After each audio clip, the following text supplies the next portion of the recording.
Backstage by Angelee Sailor Anderson. Read by Stanley Anderson. If this were played upon a stage now, I could condemn it as an improbable fiction. William Shakespeare, Twelfth Night. Scene 1. The fool cut another caper and peered into the blackness beyond the footlights. "Is anybody there?" he yelled.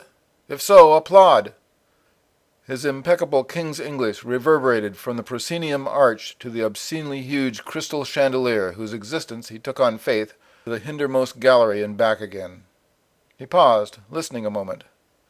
Then, seeing that his query's echo was its only answer, he appended, "Or hiss, or throw tomatoes, or... oh, God!" Dejectedly he slumped into a sitting position. A loose sliver of the overworked boards attached itself to the back pocket of his Bermuda shorts. He caught it just in time to forestall its piercing through his flesh. A sign that I should try again, he wondered. Probably not, but since I'm a fool... He got to his feet, drew himself up as straight as possible, took a deep breath, and projected with all his might. "Is From upstage came a peevish interruption. "For pity's sake, man, stow your senseless chatter. I swear you are as mad as any hatter." It was the voice of the majestic Marquis, formerly the dashing Duke, formerly the piratical Prince, formerly... but the fool couldn't remember any further back than that. Embarrassed, if not repentant, he stepped away from the stage's edge to which he had been so close his big toes had hung over, then turned reluctantly and went down on one knee before his sovereign. "I humbly beg your pardon, worthiness," he mumbled. "As your true subject, I can do no less." The majestic Marquis dismissed the apology with a sweep of his lace cuff. He was always quick to forgive offences, though whether out of a good nature or a short attention span was never quite clear. "Come, come, fool, never mind it. What? Be merry, and join us in another glass of sherry." He laughed. "Ha-ha, ha-ha, ha-ha, ha-ha, ha-ha!" Nudged the brazen beauty who hung on his brocaded right arm, and gave a surreptitious squeeze to her scantily but expensively draped derriere. The fool, sighing, took the drink he was offered, and sat down to brood beneath a weeping willow sketched impressionistically on the nearest flat. Maybe, he thought, the Marquis is right. Maybe the audience is a myth. Maybe there is no playwright. Maybe the stage is all there is. Maybe I'm a fool to care. Most of the rest of the players seemed to think so. Oh, there was the wise woman and the harebrained half-wit. The latter hardly counted, for his role dictated his undiscriminating credulity. True, there was also the hopeful hangman, the very last one would expect to believe in any life his noose could not choke off, though perhaps trusting in some offstage absolution for the innocent blood mingling with the guilty on his hands was the only way he could continue to play his part. The hapless harlot was not sure whether she believed or not, but the fool knew, despite her reckless talk, that she very much wanted to. The serious scholar was agnostic. The courteous cavalier was polite, but the fool could tell that he thought the concept superfluous to those who held the code of chivalry as their sacred writ. The brawny brute... The fool shivered and mentally swerved from this last-mentioned member of the cast. What evidence was there that they were in a play at all? He admitted to himself that most of the time the action seemed so random as to make any claim of prescripting laughable. On the other hand, if the players had free will, why did their every utterance come out in iambic pentameter couplets? And what, in the end, did it matter? It clearly didn't matter a whit to those with the choicest roles, to the Marquis or the beauty, or the pretentious poet, or the dapper dandy, or the miserly money-changer, or the joking judge. The play served them well enough, or they served themselves well enough within it, not to be troubled by hopes or fears of meta-theatrical realities. Though the fool had once heard the Marquis call upon the playwright when his life was threatened by revolutionists, who were later summarily dispensed with by the hangman. But to the others, the harlot and the hangman and the half-wit and the weeping wife, and to himself, the fool, the plain fool, not dignified with any preceding adjective, he had once, he blushed to remember it, petitioned the Marquis to grant him a modifier, and the Marquis, in his own inimitably gracious and utterly tactless way, had replied, "But what else can be said, though it seem cruel, about a fool, except he is a fool?" What else could be said, indeed? That is what the fool desired to know. He could sometimes glimpse the purpose in the roles of the other players, if for some of them that purpose seemed to be sheer antagonism. The callous child was as pointlessly nasty as any. but he was the only child in the play since the tender tot had died, and valued for that reason. Even the dandy, the most practically useless of the players, had a certain decorative appeal. As to who among them was meant to be heroic or villainous, if one accepted what the poet called the barbarically outmoded absolutes implied in these terms, it seemed that only an audience or the playwright himself could certainly tell. For the heroine, the fool voted for the wise woman, though her role was very understated. The harlot's profession disqualified her, but she too had an air approaching nobility at times. He had once been sure that the poet was the villain, and then the miser had appeared more credible, but at the moment the brute... He swerved again. He had never been able to get a line on the hero at all. And as for his own role, well, he made a good butt for the jokes of the judge, the sarcasm of the poet, and the brutality of another player best left unthought of. But that trio was equally unhappy to laugh or sneer at or beat up on any of the cast. He, the fool, was there, and as far as he could tell, that was all he was. But if there was a way into the wings and behind the backdrop where a stray copy of the script might be lying, if only he could just once really hear the aside. It didn't deserve the capital, of course, though to him it really was that important. Sometimes, it seemed, at least once in what passed for a day beneath the yellow gelatin sunlight, one of the other players would recite a couplet concerning him which he could not quite catch. He could hear just enough of it to know that it concerned him, and that it was the same couplet every time. It occurred most often at the end of a speech by a player who had just thoroughly abused him. But when he would ask the player in question to repeat it louder, the player would accuse him of having delusions of stardom and claim never to have spoken the lines. The aside was the great mystery of his life, as great as the possibility of the playwright, and a larger fabric of creation on which the stage was merely a swift stitch in and out. He was shaken from his interior monologue by the sound of the calloused child shuffling by, kicking a can as he went. The fool looked up, smiled, and was about to launch into a greeting, when the child quite deliberately missed the can and contacted the fool's shin with his little sportsman boot. The fool had been making an effort to break the habit, but under such provocation the resolution failed. Damn and blast and hell and rats and curses! In all the world than cleats there nothing worse is. This was abominably wretched syntax as well as bad manners, and in front of a child yet, though the fool had heard the callous child use much worse language. The problem with swearing in couplets was that one couldn't quench it till one had got the requisite 10 beats out. The callous child listened to this outburst indifferently, spat out his chewing gum which hit the fool's bald spot and slid down it to stick in his salt and pepper hair, and continued to kick the can on past him. His pain subsiding to a dull throb, the fool shed a tear for the memory of the tender tot, whom he had loved nothing better than holding on lap or carrying pig-a-back. What had made the tot's death even more cruel, he berated himself for his selfishness in thinking it, was that the tot had been about to say the couplet of the aside right out loud to him when he was struck down by a falling boom. And what had happened to the tot afterwards? The fool wished he knew. Like all the dead players, she had simply vanished.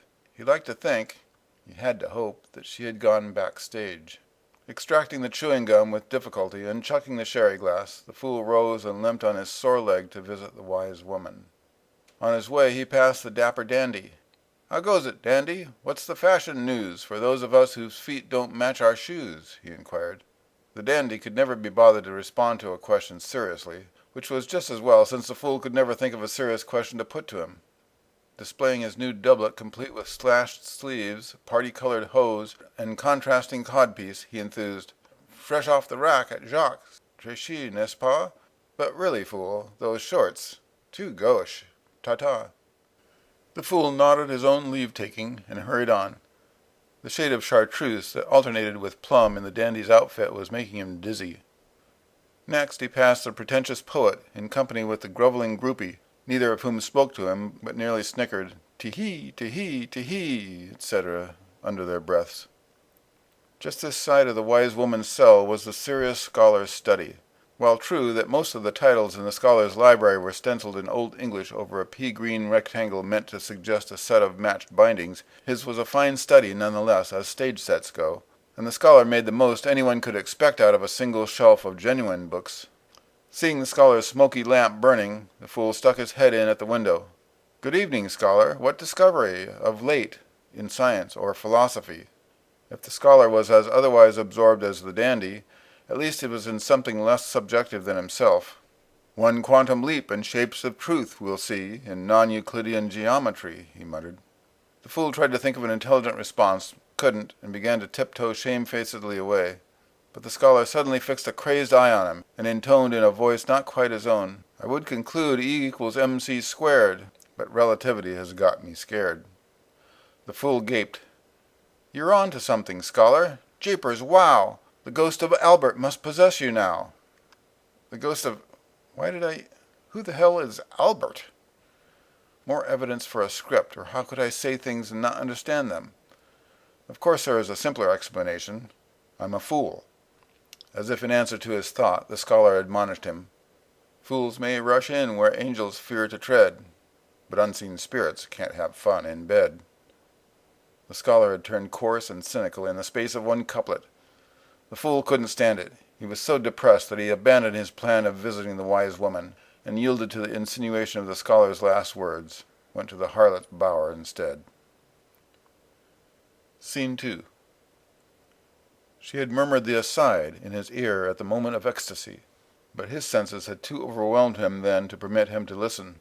The murmur had bubbled up from his subconscious to burst upon the surface of dreams as he slept beside her afterwards, but he could not remember it on waking. On waking, the fool proposed marriage to the hapless harlot for the 27th time. He ran from the scorn of her voice when she refused him. She was content to let him run, since she had another customer waiting. The fool's comfort his flesh had taken had done nothing for his soul. He wandered past uncounted flats filled with photographically realistic architecture and splatter-painted landscapes, and found himself, without knowing how he had come there, at the wise woman's door. The harebrained half-wit, after wringing his hand so hard as nearly to sprain his wrist and bestowing a kiss on him more slobbery than any puppy's, admitted him. The wise woman's head was bent low over her herbal almanac. Line by line she traced the recipe, for only the playwright knew what, with one arthritic finger, then turned to her cabinet of color-coded jars and added a dash of the lavender, the maroon, and the periwinkle blue each to the simmering crock that hung over her hearth. A pinch of borage purifies the blood, and foxglove leaves compel the heart to thud, she crooned to herself. 1 teaspoon ground pine needle proves, we see, to be a potent source of vitamin C. It was difficult to say how old she was. The fool thought there must be no face in the play or out of it more criss-crossed than hers with the tracks of decades, and yet the light in her eyes seemed born continuously each instant. One couldn't imagine a time when she wasn't, yet the only member in her set always, as the scholar would have phrased it, was now. She looked up from her work and saw the fool, and immediately turned all her attention to him. Saying nothing but delving into his silence with her incisive glance, she took his arm and led him to the construction of crates and bricks that passed for her furniture. The fool wondered as ever how her brittle bones survived. Their wordlessness continued a while as they sat together. The wise woman's art was in eliciting confidences by never asking for them. But though she didn't speak, she was always humming, a mysterious tune too complicated for the fool to follow. And though her voice sometimes cracked, he thought her music far more beautiful than the pretentious poet's ultra-arty expostulations. The half-wit sat adoringly at her feet, understanding as did none of the players who had full use of their faculties. For himself, the fool knew that if only he could learn to hum along for even a couplet's worth of beats, the meaning of the aside would belong to him forever, having sneaked past reason's monolith and in through his mind's back door. At last he heaved a weighty sigh. The harlot will not marry me again. Soon will grow old and perish. But what then? She thinks too badly of herself, poor lass, answered the wise woman, to trust in any love that doesn't pass. This was a revelation to the fool. He had always assumed that the harlot wouldn't marry him because she thought too badly of him. But now that the wise woman had said it, he could see it perfectly, and wondered why he hadn't seen it all along. It was always so when the wise woman spoke. Her very power of insight made the fool uneasy. He rose to his feet and paced restlessly, avoiding her eyes. Try as he might to aim downstage left, he found himself irresistibly drawn to a small glass case in the upper right corner of the cell. Within, on a black silk cushion, lay a quill pen, whose white shaft, feathers, and tip were tinged with gold. "What relic rests here under lock and key?" he asked. He had posed the question on dozens of previous visits. It had become something of a ritual between them. "And this time, wise woman, tell the truth to me." The wise woman chuckled in iambic. She was the one person who could laugh at him without him minding it. That is, he did mind, but he had rather that she laughed at him than that any other cried for him. The playwright's pen, as I've said oft before, as many times as you've walked through my door. The fool turned on his heels and waved his hands in the air melodramatically. Then, damn it all, why must he be so subtle? Why must the play be such a bloody muddle? And who besides yourself believes it, mother? The half-wit and the hangman, and no other. That is our gift, the grace we misfits share. We keep the faith when fitter folks despair. Some faith, the fool ranted, some gift. You know what makes me hot about the playwright? Wondering if he's not.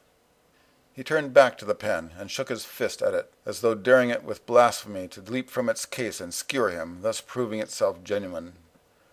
To trust or scoff, I can't tell which to choose, and so farewell, I'll drown myself in booze. He headed off defiantly for the upstage bar, leaving the wise woman still patiently humming. Scene 3. The upstage bar was the nightly gathering place for most of the players. The wise woman and the half-wit never came there, nor did the scholar nor the weeping wife, for her husband, the brawny brute, wouldn't let her. The martyred mother put in an appearance only long enough to retrieve the callous child, who would insist on begging for martinis, though the minimum age for imbibing was clearly posted. But the rest of the cast, the courteous cavalier, the dapper dandy, the joking judge, the miserly money-changer, the pretentious poet, the grovelling groupie, the hopeful hangman, the hapless harlot, and himself, the fool, returned to the same set, evening after evening, long after it had become wearisomely redundant, like endless rehearsals that never got on to opening night. And of course the majestic Marquis and his parasite, or paraclete, or whatever she was, the brazen beauty, would wander in and out, munificently shedding abroad their skin-deep mirth on all and sundry. The beauty was simply hateful in her arrogance, and would have made a more equal match for the pretentious poet. One couldn't, unless one was a radical socialist, hate the Marquis, for the silly thing so sincerely thought he had been written into the script for the greater good of his subjects, and who of them could say for certain that he was wrong? The cliques had formed the same tonight as usual. The cavalier, sporting coat armor so highly polished as to give one a headache, and flanked by a banner displaying his heraldic device, a sea-dog, Dexter, facing a winged hare, sinister, on an azure field, was playing backgammon with the dandy, who was so constantly fussing over the details of his costume and grease paint that he always lost, which was all right because they only played for the plastic rapiers that came stuck in the hors d'oeuvres. The miserly money-changer and the joking judge, on the other hand, played blackjack for real silver pieces. The judge generally lost more than he won, but as the money-changer passed him silver back under the table when his supply got low, he never ran out of fun money. The fool tried not to think of how these transactions might skew the scales of justice when the judge held court. The poet was performing, of course. It didn't matter that the only admiring member of the audience was the groveling groupie, or that she comprehended even less of his ramblings than the rest. The fact that the applause was sporadically polite when existent only confirmed his already abysmal opinion of the aesthetic sensibilities of the masses. The brute drank alone. His mood was as sour as ever, and maybe, thought the fool from his point of observation at the opposite end of the bar where he sat, sandwiched between his friends the hangman and the harlot, a little more dangerous. The fool had felt that danger growing in the midst of an otherwise stagnant plot over the last few scenes. He had run afoul of the brute more than once lately over the brute's treatment of the weeping wife. He noticed a skull and crosshairs freshly tattooed on the brute's bulging left biceps, and looked hastily away. But not before the brute had caught the fool's stare and slammed an overflowing tankard of ale onto the bar with a warning snarl. The voice of the poet, at its most pontifical, rose above the fumes of two mixed drinks and the judge's cigar. The grave is all, there is no truth. The worms shall munch thy carcass on the hangman's terms. The windbag! How I wish he'd leave me out, complained the hangman, a man whose sensitivity to others' feelings belied his profession, yet he was supremely practical and hadn't much interest, even in good poetry. His poems stink like moldy sauerkraut, which, if you thought about it, was a more vivid image than any of the poets. Seek pleasure, dreamers, in the harlot's bed, and bastard screamers shall be thine instead, the poet continued. The fool wondered how many creme de menthes it had taken him to work up to internal rhyme. In response to this couplet, the harlot gave a little cry, then hardened herself and bit her lip till she drew blood. The tender tot had been her daughter. The tot's father could have been any man among the players except the dandy, who was too narcissistic to make love to anyone but himself, or the marquis, who was too firmly under the beauty's thumb. The fool liked to think that she had been his, but whosever she was, he loved her like his own. Seeing the harlot's anguish, and egged on by one Mai Tai more than strictly necessary, his blood began to steam. He's gone too far. One verse more and I'll tan him. I'll kick his butt from here to old Byzantium, wherever that was, he thought. His own hinder parts rose a couple inches from the bar stool on which they were planted, but the harlot laid a restraining hand on his shoulder. The grovelling groupie was in her glory. It was too bad, as she was rather a sweet soul in her way, but the poet's influence over her was pernicious. "Be deeper, poet, deeper, you're so heavy. More dactyls in the back seat of my Chevy," which, being limited to iambs, the poet couldn't do. The fool, the hangman, and the harlot turned back to the bar in unison. Listening to those two was like being forcibly subjected to some particularly perverse form of pornography. To drown it out, they began humming to themselves a tune vaguely reminiscent of the wise woman's. The poet had his lines to say, even if they were obnoxious ones, and they could appreciate, if not his poetry, at least his frustration at having to versify in a form identical to the one in which the uncultured sentiments of his peers were effortlessly expressed. At any rate, no one had ever thought of asking him to shut up. Until now. With terrible suddenness, like a sea monster swallowing a ship before its crew feels a single wave of beware, the brute rose to his full substantial height and catapulted his half-drained tankard into a corner. He had drained so many already that one could hear the malt sloshing inside his overdeveloped bulk as he stood there swaying. Anyone else at the bar, having drunk so much, would have passed out long ago. The poet, oblivious, went on with his oration. There is no playwright, nor, methinks, there can be. Quill pens do not exist, and therefore his audience was not to hear the conclusion of his defense of deconstructionism, or neo-nihilism, or whatever ism it was. And the fool, for his part, couldn't think of any end rhyme for the unfinished couplet that made sense except "damn me." The menace in the voice of the brute made his recently boiling blood freeze over. "Snuff out your tongue, or I'll snuff it for you. I'll bust your balls, and my, how she'll adore you." So saying, the brute staggered to the groupie and laid a sweaty hand on her strapless shoulder. He let forth a noisy, noisome burp that went on for 10 beats, but no one in the bar thought it funny. The poet for once was at a loss for words, but only temporarily. He reinflated himself with injured artistic pride and began to protest, while the brute's hand strayed from the groupie's shoulder to her semi-unclad breast. Someone had to do something, and the fool supposed it was in the script that he thought of it a split second before the hangman. He peeled his perspiring legs with a snorking sound from his stool's imitation leather upholstery and took 3 measured steps in the brute's direction. Now, you two, let's all be friends and neighbors, and quit this silly rattling of sabers," he suggested with as much joviality as he could muster. The brute sprung around more nimbly than anyone could have believed possible considering his sodden condition. He extended his scarred left arm so that the cracked blackened nail of his index finger pointed straight at the fool's heart. "And as for you, fool, look my way once more, and this," here he snapped his thumb and wedding band finger while every soul in the bar held his or her breath, "will stand between you and death's door." The silence that followed was as unhealthy as pus oozing from an infection. More than one of the drinkers felt his liquor rear up from where it had so comfortably settled. The fool's knees began to buckle, but the hangman and the harlot caught him under the arms before he could sink to the floor. The brute's arm dropped to his side. He turned his head slightly away from the fool and uttered a slurred couplet. Then, looking confused, but still no less than brutal, he lurched out of the bar and into the light of the artificial crescent moon. The fool had no further heart for the rest of the pitcher of Mai Tais or for the fellowship of his friends. Shaking off their concerned ministrations, he stumbled off home, blubbering for himself, the tot, the harlot, even the brute, and the whole rest of the miserable world as he went. The brute's exit line had been the aside, ungraspable by himself, to whom it referred, as always. The poet must be right, he thought bitterly, punching his pillow and searching in vain for a cool spot. Quill pens do not exist, and therefore damn me. On this unhappy note, found nowhere in the song of the wise woman, he fell asleep.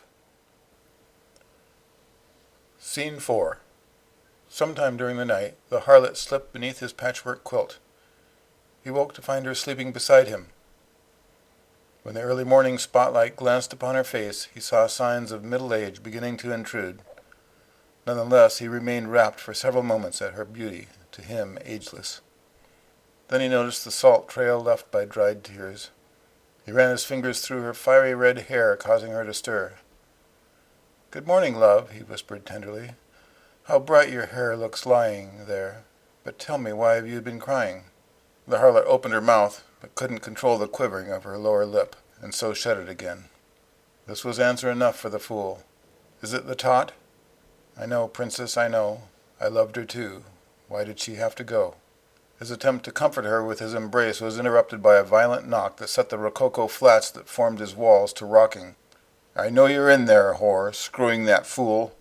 Come out. I need a place to stick my tool." There was no mistaking either the charming tone or the romantic phraseology of the brawny brute, apparently no less drunk than he had been 8 hours ago. The harlot pressed closer into the fool's arms. "I can't. Not him. Today. Fool, tell him maybe Tuesday. Oh, my baby. Oh, my baby." And then the fool remembered that it was the first anniversary of the tot's death. The fool got out of bed, threw a warm terry-cloth robe around himself, strode to the door, and opened it angrily. "She's not for sale today," he announced, being as bold as he could for the harlot's sake, while internally quaking at the memory of the brute's sinister guarantee of the night before. The smell of the brute's 100-proof breath and unwashed body nearly made him retch, especially as he himself was still a bit hungover. "Phew, what a stink," he muttered aside. Then directly, "Besides, you have a wife at home, I think," he reminded the brute. He raised his arm to block the blow he felt sure he had provoked. The most baleful expression he had ever seen there contorted the brute's features. The fool braced himself, but the contortion slackened into a smile that was even uglier. "A wife? Oh, yes, I have. The fool is right," the brute agreed disagreeably. "Thanks be to fools for showing us the light." The fool's jaw dropped in stupid surprise. Before he could recover himself, the brute was gone. Shaking his head, which hurt like blazes, he gave up trying to analyze the brute's lunatic behavior and returned to the harlot. She was still crying inconsolably, and as he cradled her head in his lap, the fool made a sudden decision. He had promised the Marquis that he would begin repairs on certain portions of the stage that were sagging unreliably. Now he resolved that tomorrow was soon enough to do his civic duty. To hell with work today, and when all's done, what is a fool's work but to just be one? Leaning back against his brass headboard, he dozed and roused and dozed again for the next 2 hours. He half dreamt that he was sneaking inch by half inch by quarter inch into the wings, but he couldn't seem to make it backstage, however long he tried. He half dreamt that he was shielding the weeping wife from the fists of the brute with his own body, as in truth he had done more than once in waking life, but he didn't remember it hurting so much as this. He was jolted out of his semi-conscious limbo by a renewed knocking. "Confound the brute! What does he want here now?" he grouched groggily. "What right has he to have her anyhow?" "The right of cold, very cold cash," he answered himself. He would. He must convince the harlot to quit bartering herself by convincing her that she was worth more than any prince or fool could pay. But it was not the brute that stood on his doorstep. It was the joking judge. In one hand the judge held a paper that looked like what passed for a warrant according to the play's slipshod legal system. In the other he held a switchblade, ominously stained, which the fool remembered seeing clipped to the brute's belt. He remembered also the harlot saying that the brute had threatened once to cut her with it, but the memory fled before the look on the judge's face. Unjokesome as that personage's role allowed. "I charge you, fool, by means of this here knife," pronounced the judge, with no hint of a ha or a ho, "with having stabbed to death the weeping wife." Loitering a stone's throw behind, the fool saw the brute, sober as a judge. The judge concluded his arrest with the aside, which was muffled by the snapping of the brute's fingers. Scene 5. The play's legal system, as stated previously, was somewhat shaky, and especially so where murder was the crime in question. There were inherent difficulties in obtaining evidence when the body habitually dematerialized immediately upon its decease. The testimony usually came down to the word of one witness against another, and if there were no witnesses, to the word of whoever was better at flattering the judge. A veneer of serious jurisprudence was, however, preserved. The case for the prosecution was presented by the party, if surviving, most injured by the crime, alternatively by the party with the longest standing grudge against the accused. The accused was permitted to choose any of the other players except the judge and the Marquis to speak in his or her defense. As there were never enough players left over to form a jury, the joking judge was solely and gleefully responsible for the verdict and sentence. The majestic marquis, who loathed responsibility, had the right of pardon. The fool thought hard about who should defend him. It must be someone who was good at debate, and this eliminated the hopeful hangman and the hapless harlot. And it should be someone who was respected by the judge and the marquis, and this eliminated the hangman and the harlot and the wise woman. The fool considered choosing the wise woman anyway, but he suspected that her brand of wisdom was too unstagey to be useful or appropriate at a theatrical trial. Since those closest to him had thus been disqualified, he was left to look for a player too objective or too honorable to be bribed. The soul of objectivity was the serious scholar, and the soul of honor the courteous cavalier. He wavered long between these two, and finally decided on the cavalier. The scholar, he felt sure, would rely heavily on abstract arguments about the nature of justice, and the judge, more practical even than the hangman, would rule his statements irrelevant, and the marquis would fall asleep. After intensive consultation with his knightly advocate, the fool concluded depressingly that his whole defense rested on the credibility of the harlot. She was his alibi. It was his word and hers against the brawny brute's. The switchblade had been wiped clean of fingerprints. The brute was more despised than himself, but also more feared. There was probably no doubt in the minds of any of the players that the brute, who had long openly abused the weeping wife, had murdered her himself. The question was, would any of them dare say it? The question was, what weight would the judge allow the testimony of, as the miserly money-changer called her, a tuppenny bawd? The wise woman and the harebrained half-wit visited the fool and sang to him through the prison's painted bars. It was a matter of good manners for the incarcerated not to rip through them. The hopeful hangman, melancholy at the prospect of any pending execution, much less that his dearest friend, for he was happiest when out of work, brought the fool his favorite pipe and slippers. The marquis sent condolences by way of the dapper dandy. The groupie snuck an encouraging note under the pretentious poet's upturned nose, and the money-changer offered to loan a small consideration, and pass it on to the judge. The harlot shut down her business and remained with the fool all through the day and night. The morning of the trial was the coldest in the fool's memory, as if someone had opened a door somewhere off stage and let in a draught. He was ushered, handcuffed, into a courtroom that consisted of a bench for the judge and a dock for himself, and a chaise lounge for the marquis, and the beauty and folding chairs that one caught one's fingers in for everyone else. All the players, including the callous child, were present. They rose reverently, or irreverently, according to their roles, as the joking judge entered in a black robe and a once-white wig that was streaked with tobacco stains. He was in uncommonly high spirits today, tossing his gavel behind his back and catching it. Unlike the hangman, there was nothing that made him jollier than separating the wheat from the chaff and consigning the latter to the oven, i.e., a securely knotted rope. The only damper on his fun occurred on the rare occasions when the marquis chose to interfere.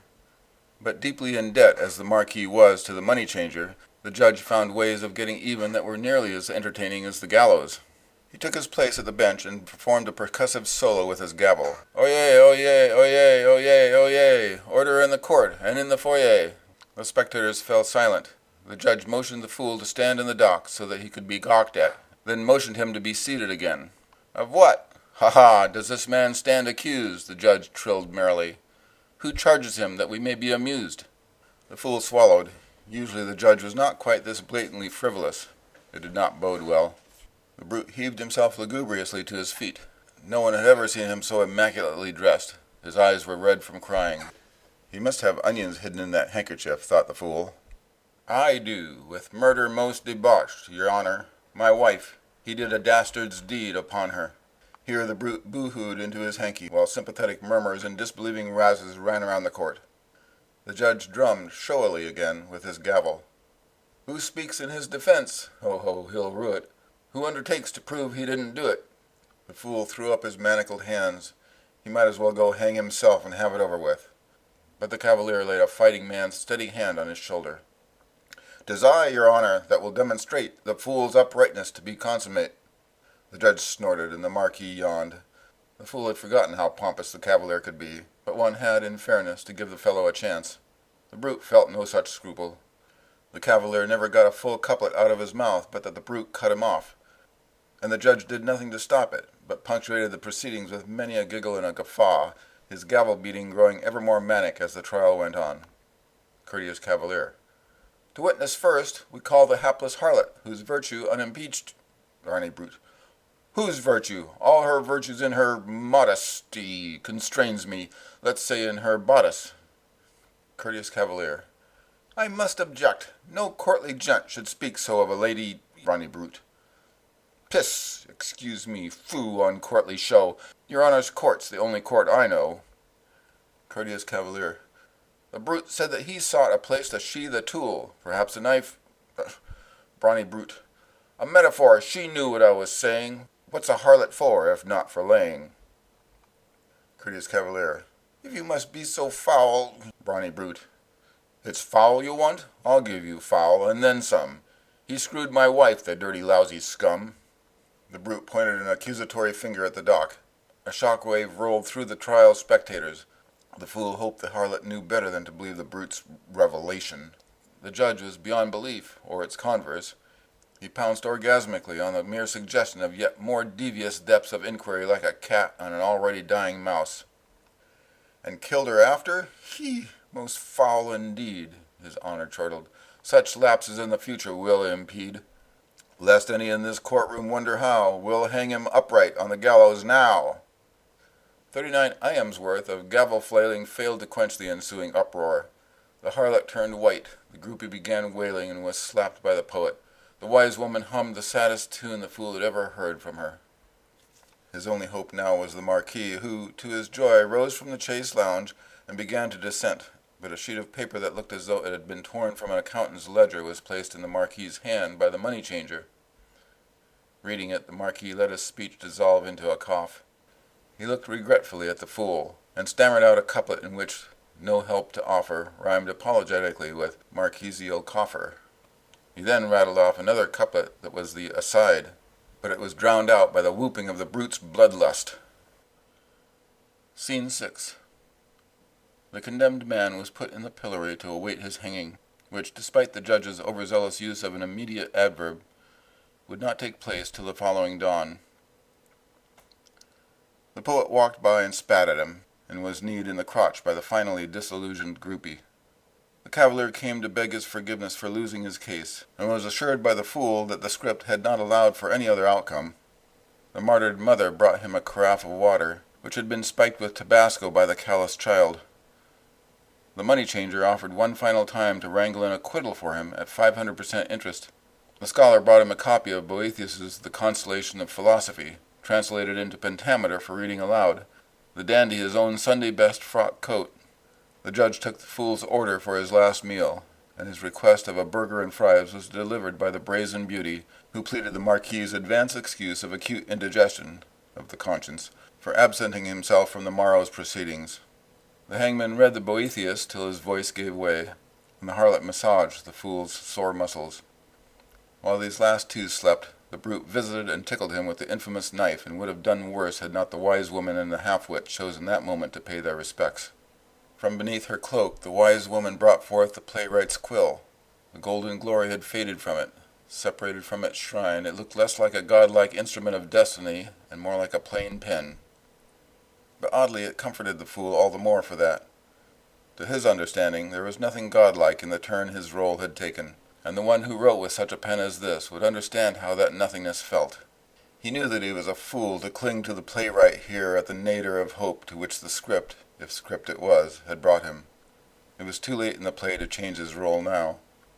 The wise woman tucked the pen into the breast pocket of the dandy's coat. "Wear this next to your heart," she told the fool, "and as you go, may he that wrote the love there keep it so." Then she sang in the sunrise for him, and in her voice was a restfulness more strengthening than sleep. The sun was smudgy that day, as though its yellow gelatin had been scribbled over with graffiti. The cavalier helped the fool into the frock coat, embellished him with a pink carnation boutonniere, and together with the scholar led him to the scaffold. The fool climbed its well-worn steps alone, feeling less fearful than foolish when the hangman slipped the rope around his neck. The hapless harlot asked permission to speak a private word to him, and as the Marquis was in hiding and the judge's authority had ended with the sentencing, no one denied her. Stately in tragedy as the princess the fool had always called her, she ascended the scaffold and pressed her lips to his lips, and a gold band onto his finger. "Though years too late, I'll wed you with a kiss, for you have earned a fairer ring than this," she whispered, touching the noose. "The tot was yours, I know. Take special care of her, Backstage. Tell her I'll soon be there." The fool was too full of love to speak. He took the harlot's hand and laid it against his breast. So that she could feel his heart together with the pen which lay there secreted. Then, leaving him in body only, she descended from the scaffold and went to stand beside the wise woman. The faces of the players surrounding him shimmered, and the colors of the stage sets turned shabby before the fool's eyes. He had a sense that he had stepped outside the play and was watching his own exit from a gallery too distant to see clearly or a row too close for perspective. The daylight grew drabber and drabber till he wondered whether it were altogether burning out. He heard a rustle from far downstage, beyond the footlights, and felt sure that it was the audience shifting in their seats. He was taking his final bow. The curtain was falling for him, however many pages the play had yet to run. His last opportunity to act was now, always. He wanted to go off memorably, but even more to go off well, and the script seemed to be failing him when he most needed it. Then his eyes were caught by those of the wise woman, and his newly ringed finger touched the quill in his breast pocket.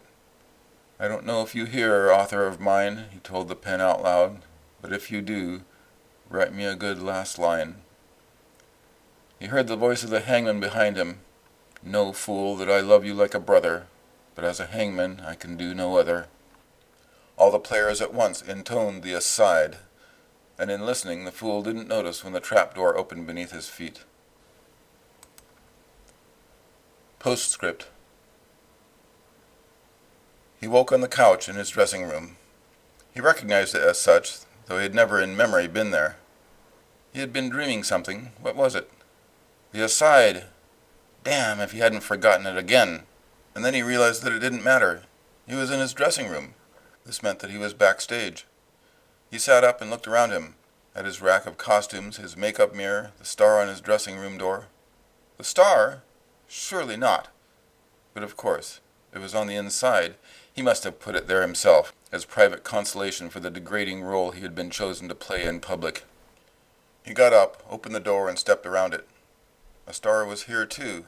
Indeed the same one, not hung on the wood at all, but seared clear through it from inside to out. Shaking his head in confusion, he wandered down a little hallway, peeping into another dressing room as he went. From the air of nobility that wafted from it, he knew it must be the harlot's. But naturally, if sadly, she wasn't there. Not yet. He hoped that, with himself out of the script, she would be all right, and that the brawny brute's own exeunt would be ordered soon.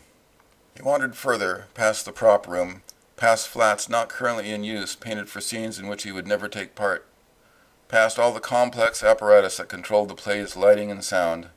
At last he came to a wide, dusty, vacant area, with a heavy red curtain hanging to the left. He heard muffled, faintly familiar sounds coming from its further side, hesitated briefly at the thought of charging through it, then smiled wistfully and turned away from it to his right. Standing forlornly, yet somehow majestically in the midst of cobwebs, was a director's chair, and lying on it, he inhaled sharply and shut his eyes for a moment, but it was still there when he opened them. It was a copy of the script, and it was open to the last scene he had played. After the name of every character but his was printed the couplet of the aside, but his attention was distracted from it to a handwritten notation in the margin. Beside the notation's final pen stroke rested the tip of a quill which he could not mistake for any other. "It is essential," ran the notation, "that the player to whom this couplet refers never hears it, lest it should go to his head and hinder him in interpreting his role." The notation ended with a doodle in the shape of a tear, as though the notator guessed at and empathized with the grief this would cause the player in question. A flourish led back from the tear to encircle one of the asides, the wise woman's he believed it was. He had to scan it several times before he could make himself understand that it read, "He thinks he is a fool, but he is wrong. None but the hero's heart could be so strong." It didn't go to his head now. His head hardly any longer felt like his, though it was still on his shoulders. He was prevented from dwelling on the paradox in this by a shaft of light suddenly striking him and widening to envelop him from the direction of the rear right corner. When his eyes adjusted to the mysterious potency of it, he saw that the light issued from beyond a door over which, in luminous green letters, was written, "Exit." He took a step toward it, then stopped. He had dreamt 1,000 times of going backstage. He had never presumed once to dream further. Was the door and its summoning commandment meant for him or not? From amid the first natural sunshine he had ever seen came a voice high and clear.